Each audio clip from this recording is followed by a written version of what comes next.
আসসালামু আলাইকুম। স্বাগতম আমার YouTube channel cook with Afroza ব্লগে। আশা করছি যে যেখান থেকে আমার ভিডিওটি দেখছেন সবাই ভালো আছেন। ডিম আমরা অনেকেই অনেকভাবে রান্না করতে জানি, কিন্তু আজকে ডিমের এমন একটি রেসিপি আপনাদের সঙ্গে শেয়ার করব যেটা ভাত, পোলাও, খিচুড়ি, এমনকি রুটি পরোটার সঙ্গেও দারুণ লাগে। আজকে আমি আপনাদের সঙ্গে শেয়ার করব এগ মশলা, যেটা রান্না করা খুবই সহজ এবং ঘরোয়া উপকরণ দিয়েই খুব দ্রুত, খুব সহজেই রান্না করা যায়। এগ মশলা তৈরি করার জন্য এখানে আমি 5টা ডিম নিয়েছি। ডিম আগেই আমি সিদ্ধ করে নিয়েছি। সিদ্ধ করে এখন আমি তেলে ভেজে নিচ্ছি।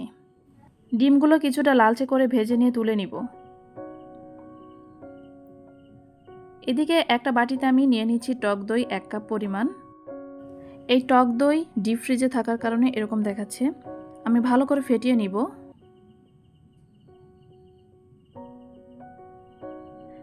এখন এর মধ্যে দিয়ে দিচ্ছি 1/2 চা চামচ পরিমাণ ধনিয়ার গুঁড়া,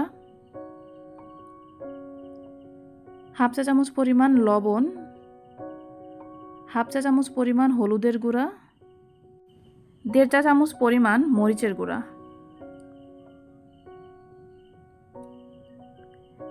1 চা চামচ পরিমাণ দিয়ে দিচ্ছি আদা বাটা, 1 চা চামচ পরিমাণ দিয়ে দিচ্ছি রসুন বাটা। এখানে 5 থেকে 6 চা চামচ পরিমাণ দিয়ে দিচ্ছি পেঁয়াজ বাটা। এখানে পেঁয়াজ বাটা সবুজ দেখার কারণ হচ্ছে আমি পেঁয়াজের সঙ্গে পেঁয়াজ কলিও বেটে নিয়েছিলাম, তো আসলে মিশিয়ে বাটার কারণে কালারটা সবুজ দেখা যাচ্ছে। এখন সব কিছু ভালো করে মিশিয়ে নিব।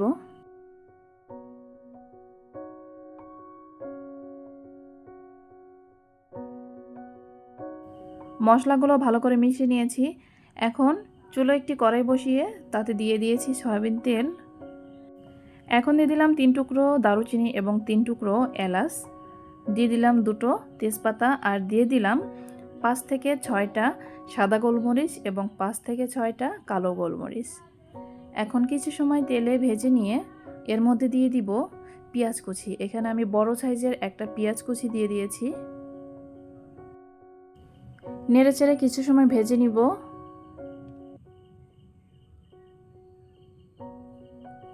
যখন কিছুটা সফট হয়ে আসবে পেঁয়াজ, তখন এর মধ্যে দিয়ে দিচ্ছি 1 চা চামচ পরিমাণ ঘি,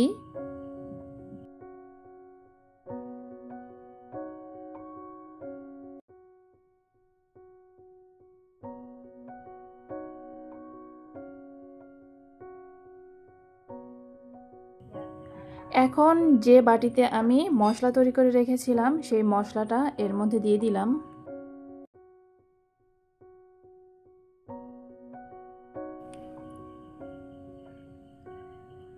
মশলা দিয়ে ভালো করে নেড়েচেড়ে কিছু সময় এই মশলা কষিয়ে নিব। এখন দিয়ে দিচ্ছি 1 চা চামচ পরিমাণ চিনি।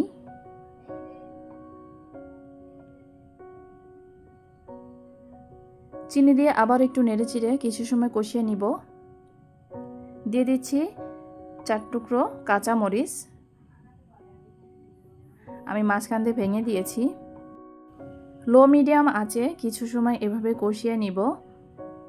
আমার এই মশলা কষানো প্রায় শেষের দিকে। এখন দিয়ে দিব সিদ্ধ করা ডিমগুলো। আমি কিন্তু অফ ক্যামেরাতে এই ডিমগুলো চাকুর সাহায্যে একটু কেচিয়ে নিয়েছি, যেন মশলাগুলো ভিতরে যায়। কিছু সময় এভাবে ডিম মশলার সঙ্গে কষিয়ে নিব। এখন দিয়ে দিচ্ছি সামান্য পরিমাণ পানি। পানি দিয়ে ভালো করে মিশিয়ে কিছু সময় রান্না করে নিব।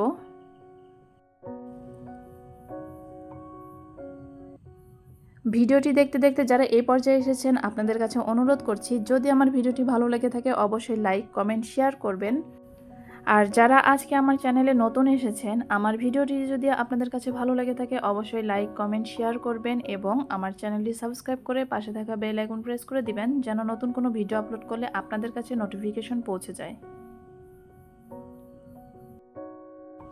এখন এই ডিম ঢাকনা দিয়ে ঢেকে রেখে দিব 5 থেকে 8 মিনিটের জন্য।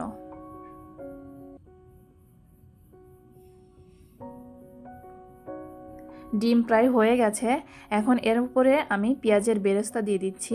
আর এই পেঁয়াজের বেরেস্তা দিলে কিন্তু এর স্বাদ অনেক গুণে বেড়ে যায়। পেঁয়াজের বেরেস্তা দিয়ে আমি আরও 2 থেকে 3 মিনিটের জন্য একদম লো আঁচে রেখে দিব ঢাকনা দিয়ে ঢেকে।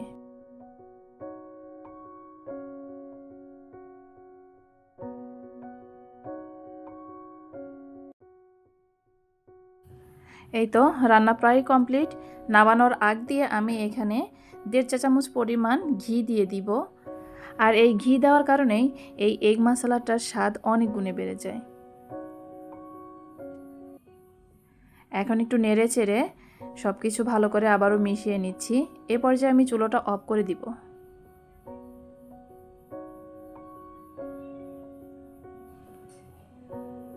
কিছুটা ঠান্ডা হয়ে আসলে আমি একটা প্লেটে সার্ভ করে নিচ্ছি।